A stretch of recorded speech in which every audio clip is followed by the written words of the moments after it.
The Abyss, the demos, the Mind Flayer, all of it. Gone.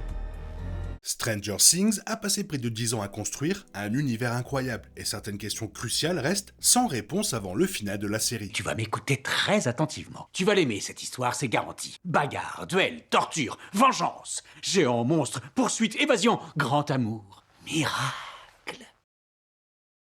Connu pour son univers complexe et ses rebondissements inattendus, comme le fait que le monde à l'envers soit un trou de verre, la série révèle progressivement des détails insoupçonnés. Il est maintenant temps de rassembler tous les éléments. Alors qu'il ne reste qu'un épisode pour conclure l'histoire de Hawkins et du monde à l'envers après la fin du volume 2, la pression est forte pour résoudre toutes les intrigues et offrir une fin satisfaisante à la série. Bien que Stranger Things ait semé de nombreux indices tout au long de son parcours, plusieurs mystères majeurs demeurent irrésolus. À quelques jours de la diffusion de l'épisode final, ces réponses vont donner une cohérence à l'ensemble de l'intrigue. Dans le tout premier épisode de Stranger Things, la porte d'entrée des Byers est déverrouillée alors que Will tente d'échapper aux Démogorgons. Les frères Duffer ont confirmé en interview que les Démogorgons sont dépourvus de pouvoirs télékinésiques. Par conséquent, le monstre qui a enlevé Will n'aurait pas pu déverrouiller la porte de lui-même. Des théories de fans suggèrent que Vecna aurait ouvert la porte et qu'il aurait ciblé Will en particulier. Toutefois, rien n'a encore été confirmé, les frères Duffer se contentant d'évoquer cette possibilité dans les interviews, sans toutefois parvenir à la confirmer. On sait que Vecna a ciblé Will car il le considérait comme faible d'esprit et le réceptacle idéal. Mais tant qu'il n'est pas confirmé que c'est bien lui qui a ouvert la porte reste ouverte.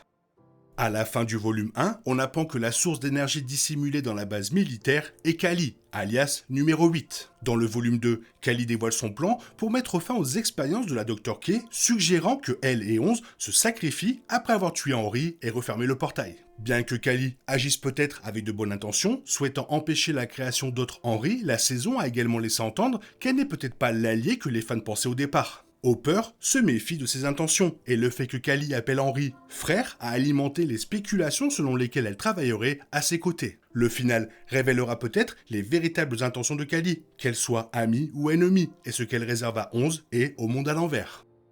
Le flagelleur mental est étrangement absent depuis 2 saisons. Sa dernière apparition remonte à la saison 3, lors de la bataille du centre commercial Starcourt, où il était grièvement blessé. Toutefois, sa mort n'a jamais été confirmée, ce qui signifie qu'il pourrait encore se cacher quelque part. Une théorie possible est que le flagelleur mental soit le véritable antagoniste de Stranger Things et qu'il conserve ses forces pour l'affrontement final imminent, comptant sur Vecna pour les combats mineurs à Hawkins. Le flagelleur mental a déjà été vaincu par 11 et ses amis. Maintenant que les enjeux sont plus importants que jamais, il pourrait simplement se trouver hors champ et se préparer. Néanmoins, le moindre indice sur sa localisation serait la bienvenue, surtout à l'approche de la fin, alors qu'il ne reste qu'un épisode. Il semblerait que la prison des enfants dans l'abysse soit le corps du flagelleur mental, mais cela reste à confirmer. Et surtout, comment et pourquoi. Tout aussi bizarre, il y a d'autres créatures absentes. Les Démobats, qui jouent un rôle clé dans la saison 4. Vecna les utilisait souvent à son avantage, notamment pour ralentir les protagonistes et les empêcher d'atteindre sa source d'énergie. La majeure partie de cette saison se déroulant dans le monde à l'envers, il est surprenant que leur présence n'ait pas été évoquée. Nous n'avons même pas entendu leurs cris au loin. Serait-ce parce qu'ils sont avec le flagelleur mental ou un oubli des frères Duffer ?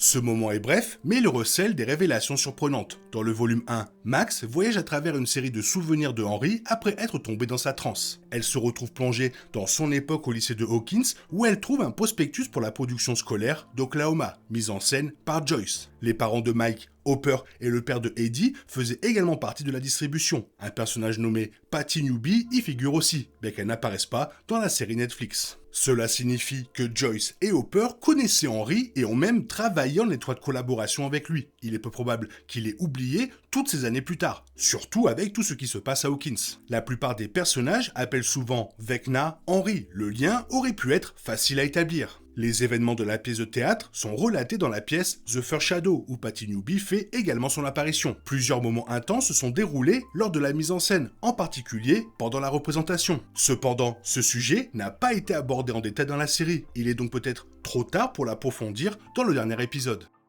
Le 6 novembre est une date très importante dans l'univers de Stranger Things. C'est à cette date, en 1983, que Will a été transporté dans le monde à l'envers, nous faisant découvrir cet endroit bizarre. Aujourd'hui, dans la saison 5, Henry prépare son attaque finale pour cette même date. Toutefois, l'importance du 6 novembre remonte en réalité à 1959. L'affiche de la production de Oklahoma, par Joyce, que Max a trouvée dans les souvenirs de Henry au volume 1, révèle que la représentation a eu lieu ce jour-là. La distribution comprenait des personnages notables, mais surtout, Henry y tenait un rôle.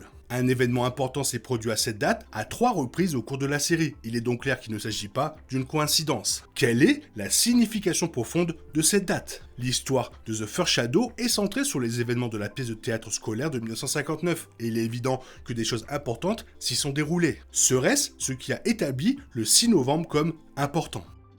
Nancy, Jonathan, Steve et Dustin se rendent au laboratoire de Hawkins pour détruire un générateur de boucliers, que Dustin soupçonne être à l'origine du mur qui entoure le monde à l'envers. À la fin de l'épisode, Dustin découvre l'un des journaux du Dr Brenner au moment même où Nancy et Jonathan atteignent le toit du laboratoire, où une présence mystérieuse plane. Dustin comprend alors que ni Vecna ni Holly ne se trouvent derrière le mur, et que celui-ci maintient en réalité l'ensemble du monde à l'envers. Avant qu'ils ne puissent les arrêter, Nancy tire au fusil à pompe sur la matière exotique qui se trouve sur le toit. Cela provoque une onde de choc à travers le monde à l'envers, faisant un trou dans la paroi du trou de verre. Dans l'épisode suivant, Nancy et Jonathan échappent de justesse à la mort après avoir été piégés dans une pièce en fusion. Soudain, le monde se solidifie suffisamment pour qu'ils puissent marcher après s'être confié leurs sentiments et avoir rompu. Bien que ce revirement de situation leur sauve la vie, la cause de cette stabilisation soudaine demeure obscure. Est-ce qu'une bombe sur la matière exotique sera suffisante?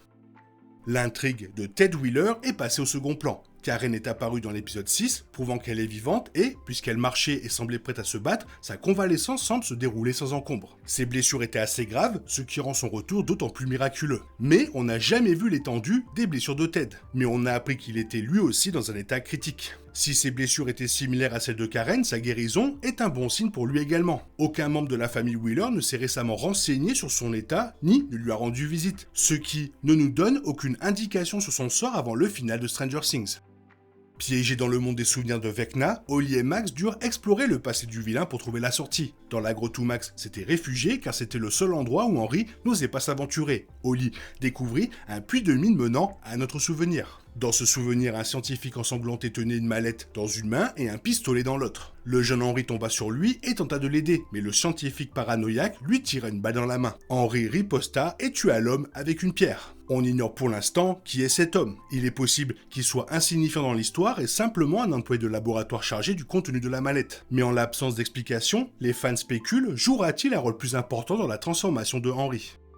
Ceci est expliqué plus en détail dans l'histoire The First Shadow, mais serait utile que la série permette aux spectateurs qui ne l'ont pas encore vu de se mettre à jour. Bien que l'on suppose que le contenu de la mallette explique comment Henry a obtenu ses pouvoirs, rien n'a encore été révélé. Henry Creel a initié le programme expérimental du Dr Brenner, ce qui signifie qu'il a été le premier à manifester des signes de capacité psychokinétique. Lors de son discours à 11 dans la saison 4, Henry a révélé avoir commencé à manifester ses pouvoirs dès son enfance à Hawkins. On sait maintenant qu'il vivait auparavant au Nevada, ce qui laisse supposer qu'il a développé ses pouvoirs après son déménagement. Ou peut-être juste avant. Mais comment ? La réponse à cette question pourrait expliquer de nombreuses intrigues de la série. Cette intrigue est expliquée dans le préquel The First Shadow qui se concentre sur la vie du jeune Henry à Hawkins en 1959. L'histoire est liée à la saison 5 de la série, bien que son histoire n'ait pas encore été racontée dans la série, et il serait temps.